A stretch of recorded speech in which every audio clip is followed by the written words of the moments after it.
గతంలో వైసీపీ నాయకులు నరసాపురంలో అడుగు పెట్టడానికి రఘురామరాజు గారు చాలా భయపడిపోతున్నాడు, ప్రజలు ఎవరు యాక్సెప్ట్ చేయట్లేదు ఆయన్ని అని చెప్పి మాట్లాడారు. చాలా దారుణంగా మాట్లాడారు మీ మీద, అనేక రకాలైన విమర్శలు. దానికి ఆ విమర్శలకు అంతుపంతు లేదు. వాటిలన్నింటినీ చెక్ పెట్టి ఈరోజు ఆ నియోజకవర్గంలోనే అక్కడక్కడ దగ్గర ఉన్న ఉండి నియోజకవర్గంలోనే ఘన విజయం సాధించి చూపించారు. ఎలా ఫీల్ అవుతున్నారు? హ్యాపీగా. నాకు తెలుసు ఈ రేంజ్ విజయం ఉంటుందని నేను ముందే గెస్ట్ చేశా. అసలు అందుకు నేను ఈ సంవత్సరం జనవరి 13 అనుకుంటా, 12, 13 నేను 4 ఏళ్ళ తర్వాత నా నియోజకవర్గానికి వెళ్ళటం జరిగింది. రాజమండ్రి ఎయిర్పోర్ట్ నుంచి నా ఇంటికి నేను వెళ్ళటానికి 11 hours పట్టింది. అంత జనసందోహం మధ్య బ్రహ్మరథం పెట్టారు.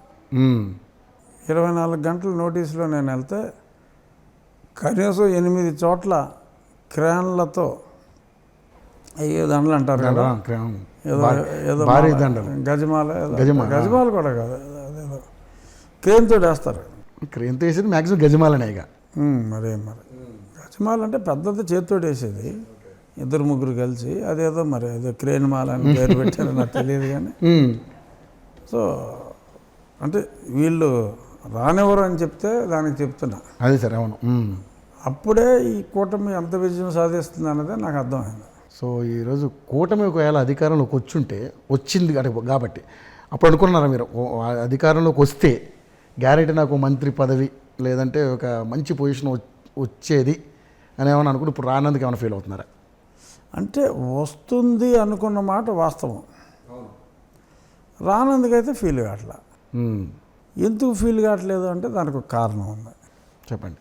ఎందుకంటే ప్రజల్లో అభిమానం రానందు వల్ల ఇంకా ఎక్కువైంది. అంటే పదవి రానందు వల్ల ఎక్కువైందంటారా? రాకపోయినా కూడా, అంటే ఒక పదవిలో ఉన్న రాజకీయ నాయకుడికే విలువ, బేసిక్గా కామన్ సెన్స్ పాయింట్. అది వ్యక్తిని బట్టి కాదు, పదవిని బట్టి.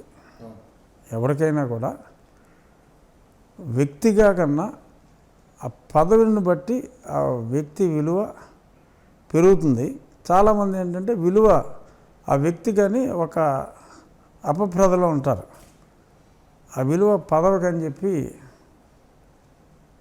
తెలుసుకోరు.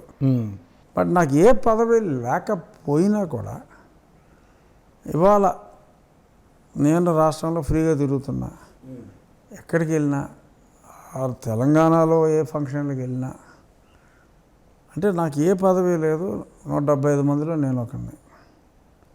బట్ నాకు ప్రజలు ఇస్తున్న ఆ గౌరవం, వాళ్ళు మాట్లాడే మాటలు వింటూ ఉంటే నేను ఏ గౌరవం అయితే కోరుకున్నానో ఆ గౌరవం నేను కోరుకున్న దానికన్నా ఎక్కువగా ఉంది. సో కాబట్టి పదవి లేదు అన్న బాధని, అంటే నాకు అనుమానం, కన్ఫ్యూజన్ లేదు. ఇప్పుడు నన్ను గౌరవించారా, పదవిని గౌరవించారా అనే కన్ఫ్యూజన్ నాకు లేదు ఇప్పుడు. ఓకే. సో ప్రజల గౌరవం మీ మీదే ఉంది. ప్రజల గౌరవం నా మీదే ఉందంటలా, నా మీద ఉందంటున్నా. నా మీద ఉంది. Okay, correct. మీదే అంటే తప్పు. అవును, నా మీద ఉంది. సో దట్ నాకు నన్ను ప్రేమిస్తున్నారా, నా పదవిని చూసి నన్ను ప్రేమిస్తున్నారా అంటే, ఏ పదవి లేకపోయినా నన్ను ఇంతగా అభిమానిస్తున్నారు, ప్రేమిస్తున్నారు. ఈ ప్రభుత్వం మారటానికి ముఖ్య కారణం నేను, one of the main reason నేను అని చెప్పి, ఏ పదవి లేకపోయినా నన్ను ఎంతోమంది, ఆటుకూరు తెలుగుదేశం కావచ్చు, ఆటుకూరు జనసేన కావచ్చు, కొద్దిమంది ఆటుకూరు వైఎస్ఆర్సీపీ వాళ్ళు కూడా మీ మూలనే పోయిందండి, మేము మీ మూలనే పోయాం, అయినా మీకు పదవి రాకపోవటం మటుకు చాలా అన్యాయం అని ఒక రకంగా డిఫరెంట్ స్టైల్లో వాళ్ళు మాట్లాడటం. ఇప్పుడు ఏ పదవి అయినా ఎవరికైనా దేనికి కావాలి? గుర్తింపు కోసం కావాలి, అంతే కదా.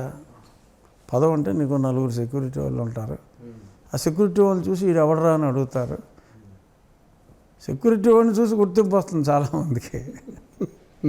సో అటువంటి అవకాశం ఏమీ లేకుండా నన్ను నేను తెలుసుకునే అవకాశం మొన్న నాకు పదవి ఇవ్వనందువల్ల వచ్చిందని నేను అనుకుంటున్నా.